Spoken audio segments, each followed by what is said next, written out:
In terms of telling friends about the MRKH, I eased them in gently. First I suggested I had some issues in that area, but I didn't really specify, as I know they had no information about this condition. Then I thought through what I wanted to say in more detail, and as time went on, I began to sort of open up and tell them the full information, but only to those that I felt comfortable with. I used to just kind of blurt it out on the way to class, then kind of hoping that my friends wouldn't ask any questions. Normally, I just tell people I don't have a uterus and I don't get periods. I even direct some people to a website link. I would always say I couldn't have children because I was born without a womb. I was always way too embarrassed to say I was born without a vagina. Our condition didn't have the title MRKH, and the longer pronunciation was much too hard to say. I think for me, it is learning the script that is right for you. Initially, I didn't tell many people about MRKH and found it hard to talk about. Even my mum told me not to tell anyone. From my experiences and the cultural background that I come from, I was always taught that it is something to be ashamed about and that I need to hide it. I didn't want people knowing such intimate details about me. Really difficult, especially in the beginning.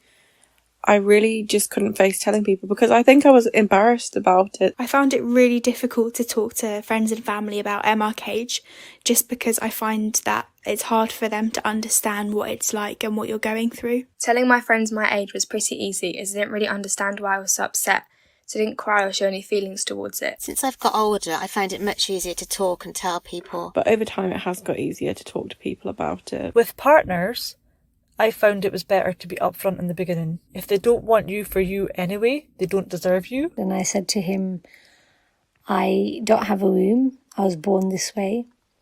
And I expected a very negative response, because his response was, God has created you this way, and I love you for who you are, not what body part you may or may not have. I have had the most interesting disclosures and probably the most negative experiences in terms of disclosures for me, in terms of everybody I've opened up to, especially boyfriends. I have had people disclose on my behalf. I told my sister and she just laughed at me and asked me if I was a boy. So I thought everyone else that I told would think that. Remember, there should be no shame in this, as you are fully female. I've known her since I was 5, so she's basically a mum to me.